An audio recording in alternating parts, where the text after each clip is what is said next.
안녕하세요. 오늘은 생명기술 3차시 여기 보는 것처럼 적정 기술과 지속 가능한 발전에 대해서 설명해 드리도록 하겠습니다. 오늘 교과서는 여기 보는 것처럼 236페이지부터 241페이지까지 수업을 진행하도록 하겠습니다. 그럼 교과서 보면서 간단히 설명해 드리도록 하겠습니다. 첫 번째, 적정 기술과 지속 가능한 발전에 대해서 여러분들이 배우게 되는데요. 첫 번째, 적정 기술의 개념은 무엇인지에 대해서 배우게 되고요. 그 다음에 적정 기술을 어떻게 활용하는지도 배우게 되고요. 네, 적정 기술에 활용해서 나오는 것 중에 여기 라이프 스트로, 그 다음에 라이프라인 오디오, 라디오, 그 다음에 머니 메이커 펌프, 와카워터 등에 대해 배우게 됩니다. 그리고 적정 기술의 조건 6가지를 배우게 됩니다. 그리고 지속 가능한 발전을 배우게 되는데 요즘에 문재인 대통령께서도 뭐 지속 가능한 발전에서 많이 나오는데요. 특히 선진국에서부터 먼저 나온 내용입니다. 그래서 그런 내용에 대해 배우게 되고요. 생산, 소비, 폐기할 때 어떻게 하면은 지속 가능한 발전을 할 수 있을지에 대해서 배우게 됩니다. 마지막으로 지속 가능 발전을 위한 기술의 역할에 대해 배우게 되고요. 어, 그래서 이걸로 1차지 수업이 마치게 됩니다. 그러면은 파워포인트 자료 보면서 자세히 설명하도록 하겠습니다. 예, 교과서 237페이지 보면서 설명해 드리도록 하겠습니다. 오늘 여러분들이 수업을 하게 되면요. 여기 나온 것처럼 어, 적정 기술과 지속 가능한 발전의 의미를 설명할 수 있습니다. 그럼 첫 번째, 적정 기술에 의해서 적정 기술의 개념에 대해서 배우도록 하겠습니다. 사회 공동체의 정치적, 문화적, 환경적 조건을 고려하여 해당 지역에서, 중에 해당 지역이죠. 해당 지역에서 지속적인 생산과 소비를 할 수 있도록 만들어진 기술입니다. 두 번째, 주로 기술적, 경제적으로 낙후된 지역이나 소외된 계층을 배려한 것이 많습니다. 세 번째, 해당 지역의 환경, 경제, 사회 여건에 맞는 기술을 활용하여 중요하겠죠. 적은 비용으로 만들 수 있고 유지할 수 있어야 됩니다. 이게 중요한 게 뭐냐면요. 결국 뭐냐면은 그 지역 사회에서 지속적으로 쓸 수 있어야 되는데 돈이 적게 들고 그다음에 어렵지 않고 지속적으로 쓸 수 있는 건데 여기 보시면 선생님이 한 내용 중에 이 부분이죠. 선진국의 경우 천재지변 및 전쟁 상황에서 주로 사용된 보통 우리가 적정 기술을 하면은 후진국에서만 사용하고 그 다음에 선진국에서 후진국을 위해서 어떤 물건을 만들어 주면은 그걸 후진국에서 지속적으로 쓸 수 있게 그렇게 기술을 나눠준다, 뭐 기술을 이전해준다 이런 의미가 있었는데요. 원래 이런 의미가 되게 강했습니다. 그런데 여기 보면은 여기 선진국의 경우 천재지변 나오잖아요. 이게 무슨 얘기냐면은 미국에 요즘에 태풍이 많이 올라오는데요. 미국 같은 경우에 카트리나라고 초대형 허리케인이 왔었는데요. 미국 동부 지역을 이렇게 딱 쓸고 지나갔는데 그때 여러분들 전에도 말한 것 같은데 태풍이나 천재지변이 나면 가장 필요한 게 뭘까요? 음, 당연히 뭐 집도 더 필요하겠고 차 뭐 등등 필요하겠지만 그 중에 여러분 생각할 때는 먹을 것도 필요하겠죠. 근데 그 중에 가장 큰 문제가 뭐냐면은 먹을 거는 하루 정도 약간 잘 안 먹어도 되고 약간 이틀 정도 약간 쉬어도 되는데 뭐는 먹어야 될까요? 네, 맞습니다. 물을 먹어야 돼요. 카트리나 미국에 이렇게 왔을 때 가장 어려웠던 게 어, 물은 있는데 흙탕물이라 먹지를 못하는 거예요. 그래서 그때 이렇게 느끼게 됐어요. 적정 기술이 후진국만 필요한 게 아니라 누구한테 필요하다? 전쟁 상황이라든가 천재전이 발생했을 때는 누구한테 필요하다? 그렇죠. 선진국 사람들 필요하다. 그래서 적정 기술의 개념을 약간 넓히는 계기가 됐습니다. 그럼 다음 장 보도록 하겠습니다. 적정 기술은 여러분들 여러 가지가 있는데 여기도 보면은 큐드럼도 있고요. 그 다음에 태양광 램프도 있고요. 그 다음에 태양열 조리기도 있습니다. 읽어볼게요. 적정 기술은 첨단 기술의 혜택을 받기 어려운 지역의 사람들이 불편을 해소해 줄 뿐만 아니라 전기를 공급할 수 없는 산간 지역처럼 지역적 환경 때문에 기존 제품을 사용할 수 없는 경우에도 불편을 해소해 줌. 이거 무슨 내용이냐면은 보통 낙후된 지역에서는 전기를 쓸 수 없잖아요. 그럼 우리가 보통 생각할 때 배터리를 주면 된다고 생각하지만 배터리를 또 충전할 수 있는 전기가 없기 때문에 결국 사용할 수 없습니다. 그래서 여기 보시면은 여러 개 나왔는데요. 여기 보면 큐드럼 많이 보시죠. 여기 안쪽에 막대나 아니면은 뭐 막대도 끼우기도 하고요. 아니면은 그냥 줄을 끼워서 밀거나 당기어서 사용하게 되는데요.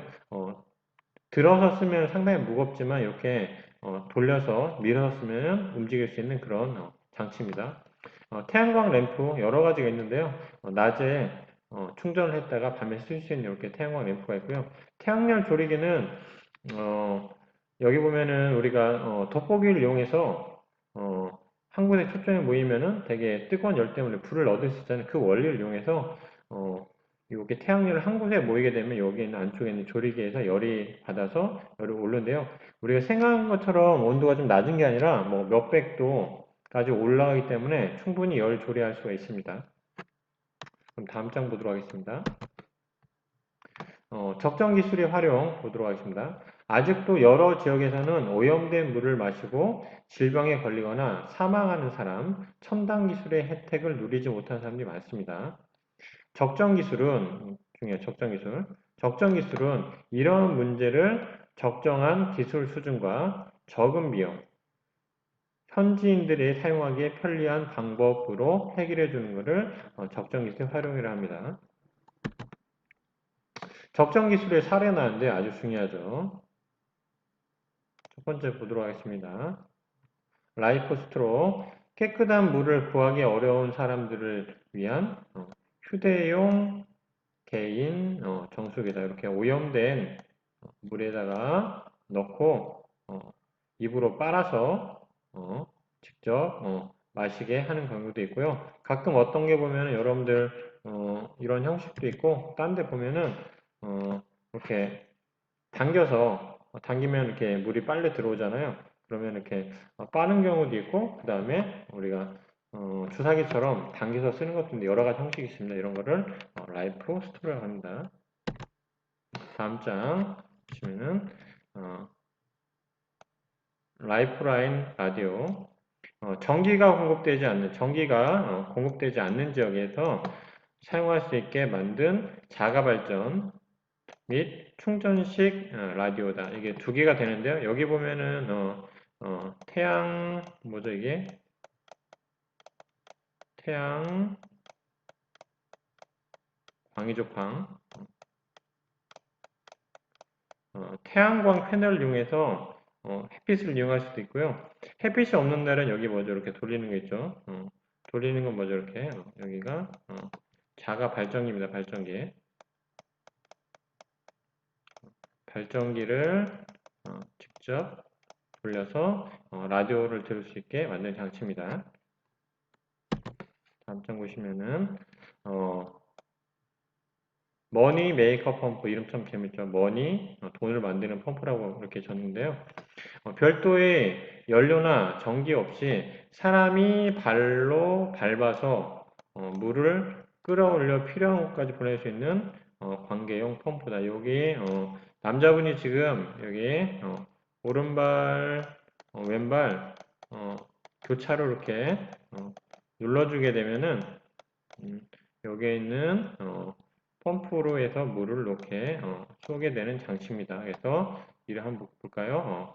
머니 메이커 펌프 외우고 싶죠? 세 번째 보죠. 적정기술 사례 와카워터 대나무로 뼈대를 만들고 대나무로 뼈대를 만들었죠. 이렇게 대나무로 이렇게 뼈대를 만들고요. 만들고 그물망을 씌워 이제 그물망을 이렇게 씌웠죠. 이렇게 씌운 것으로 일교차로 인해서 그물망에 맺힌 이슬이 하단에 있는 바구니에 뭐 있나 해서 일교차 때문에 아침에 이슬이 생기면 그 이슬이 어디에 이렇게 바구니에 모일 수 있도록 만든 장치입니다. 요거 말고도 여기 밑에 보시면 여기 유튜브 4분 20분짜리에 3분, 아니 10분 3짜리인데 요거 뒤에 선생님 이렇게 또 넣을 텐데요. 여러분들 꼭 보시고 적정 이거 말고도 되게 많습니다. 그래서 한번 생각해보는 기회가 됐으면 좋겠습니다. 그럼 다음 장 보도록 하겠습니다. 적정 기술의 조건이 나왔는데요. 이거는 무조건 시험 문제라고 보시면 되겠죠. 적정 기술의 조건. 첫 번째, 뭐가 적어야 된다? 돈이 조금 적게 필요하다. 많이 만들 수 없으니까요. 그 다음에 가능하면 현지에서 쉽게 구할 수 있는 자원, 현지에서 쉽게 구할 수 있는 자원을 이용해라. 외부에서 가져오면은 운반비가 비싸기 때문에 현지에서도 그냥 돈 들이지 않고 만들 수 있는 그렇게 하는 얘기 있죠. 크기는 적당하고 사용 방법이 간단해, 간단. 사용 방법 간단. 보통 사람들이 글을 못 읽거나 그러기 때문에 사용 방법이 상당히 간단해야 됩니다. 네 번째, 전문 지식이 없어도 잘 몰라도 쉽게 이용할 수 있어야 된다. 다섯 번째, 재생 가능한 에너지 자원을 이용한다. 재생 가능한 에너지 자원. 그래서 비싼 거 말고 재활용 제품을 사용하라는 얘기겠죠. 현지의 기술과 노동력으로 만들 수 있어야 한다. 보통 선진국 사람들에서 만들어주고 간 다음에 추가로 고치거나 수리하지 못하고 버린 경우도 있고 만들지 못한 게 있기 때문에 현지의 기술과 노동력으로도 만들 수 있어야 돼요. 그래서 총 몇 가지 나왔죠? 6가지, 6가지. 이거 말고도 여러 가지가 더 있겠죠. 그 부분도 생각해 보시기 바랍니다. 그러면 지속 가능한 발전에 이해되고 이게 지속 가능한 발전은 이렇게 상당히 중요한데요. 간단히 설명하도록 할게요. 이 지속 가능한 발전은 후진국에서 나온 게 아니라 선진국에서부터 나온 겁니다. 무슨 얘기냐면은 선진국이 이렇게 에너지를 계속 쓰고 소비하다 보니까 선진국은 돈이 많으니까 에너지도 많이 쓰고 그다음에 뭐 쓰레기도 많이 버렸어요. 그러다 보니까 어떤 문제점이 생길까요? 가장 큰 문제? 그렇죠. 우리가 세계적으로 지금 문제 있는 거, 그다음 올해 같은 경우에 지금 태풍이 많이 오잖아요. 뭐 때문에요? 그렇죠. 이겁니다. 뭐 쓰레기 때문에 많이 오는 건 아니고요. 그 때문에 지구 뭐죠? 온난화. 네.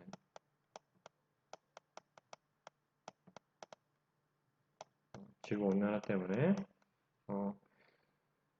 올해부터 작년까지 지금 호주 같은 데는 너무 비가 안 와서 가뭄이 치고 그다음에 엄청나게 뭐 산불이 나서 엄청난 문제가 발생했고요. 그 다음에 미국 쪽도 산불 가뭄 때문에 되게 문제가 많았고요. 그 다음에 작년 겨울에 유럽 쪽에 폭설이 많이 내렸죠. 미국 쪽에 폭설 많이 내리고요. 그 다음에 올 여름 같은 경우에는 중국하고 우리나라하고 일본에 엄청난 양의 빗물이 내려서 지금 큰 문제인데요.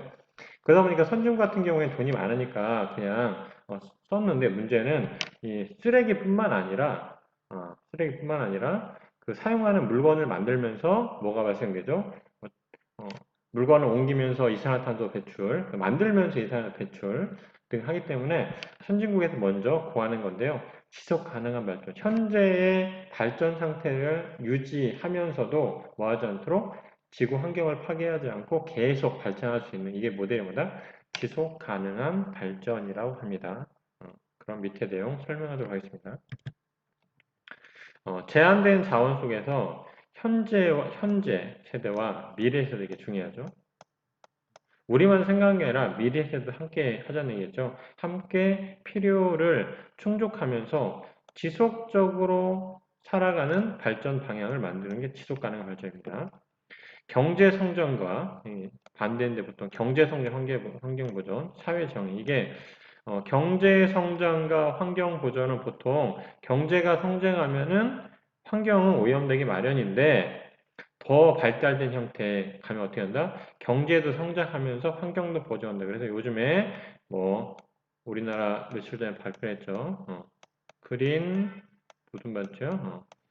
뉴딜 정책이라고 발표했는데 대부분의 뭘 이용한다? 우리가 그렇죠. 예전에 배웠던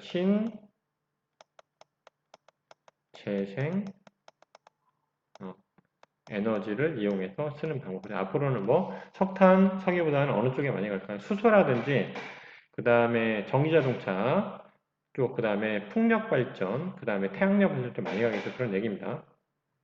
경제성장과 환경보존, 지금 원래는 안 맞는 서로 맞지 않는 내용인데 그린 뉴딜 정책으로 보한다. 이렇게 신재생 에너지를 많이 쓰면 새로운 산업이 이렇게 되겠죠. 그런 얘기입니다. 그래서 이걸 같이 어우르면서 모두 같이 한다. 사회 정의까지. 사회 정의라는 뭐죠? 이게 결국 흔히 하는 빈부격차입니다.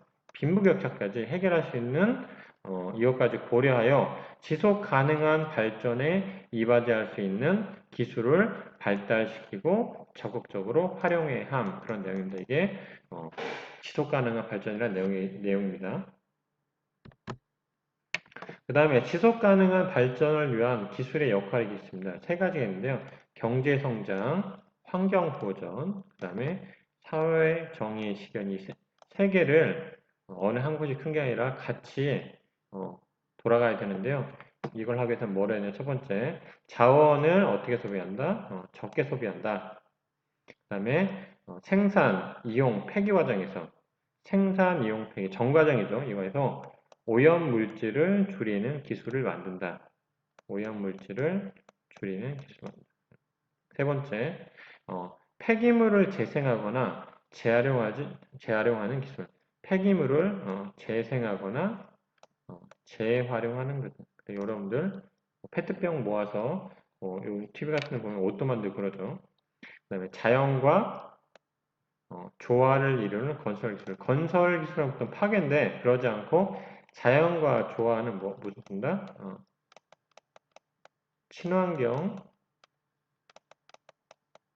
친환경, 건축, 그렇습니다.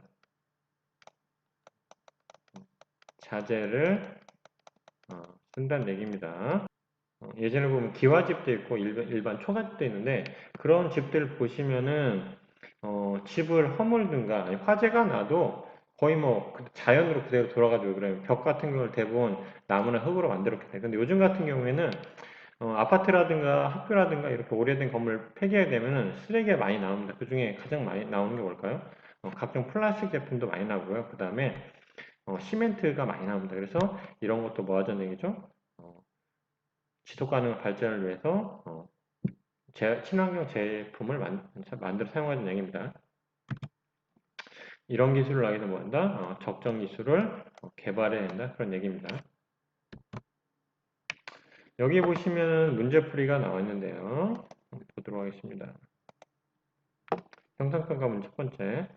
사회, 공동체의 정치적, 문화적, 환경적 조건을 고려하여 해당 지역에서 지속적인 생산과 소비를 할 수 있도록 만들어진 기술을 무슨 기술이라 할까요? 땡땡 기술. 그렇죠. 적정 기술이 합니다. 적정 기술. 두 번째, 뭐뭐뭐이란 제한된 자원 속에서 현재와 미래 세대가 함께 필요를 충족시키면서 지속적으로 살아갈 수 있도록 발전의 방향을 다시 세우는 것을 말한다. 뭘까요? 그렇죠. 지속 가능한 발전입니다. 두 개는 여러분들 꼭 알아두는데요.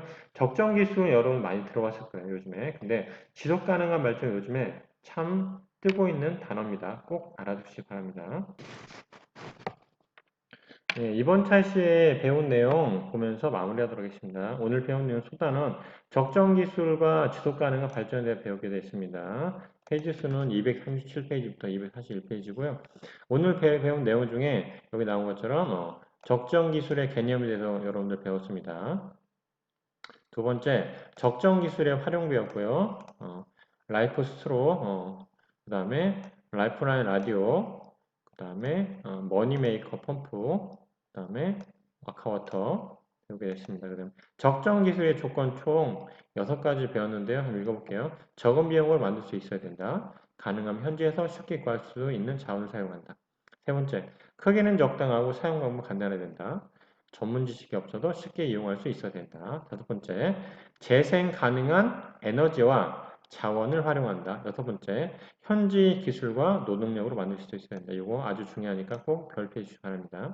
그 다음에 두 번째, 지속 가능한 발전의 이해입니다. 지속 가능한 발전이 왜 필요한지 이렇게 설명이 나왔고요. 그 다음에 지속 가능한 발전을 하기 위해서는 우리가 어떻게 해야 되는지 나왔겠죠. 나왔죠. 경제 성장, 환경 보전, 사회 정의를 다 실현해야 됩니다. 경제 성장을 멈추고 지속 가능한 발전을 할 수 없겠죠. 세 개를 다 실현해야 되는데, 첫 번째, 자원을 적게 소비하는 생산 기술. 두 번째, 생산, 이용, 폐기 과정 오염물질 발생을 줄이는 기술. 세 번째, 폐기물을 재생하거나 재활용하는 기술. 네 번째, 자연과 조화를 이루는 건설 기술. 마지막으로 적정 기술까지 포함된 내용입니다. 오늘 여기까지 수업했는데요. 꼭 정리 잘해서 마무리하도록 부탁드립니다. 이상으로 생명기술 1차지 수업을 마치도록 하겠습니다.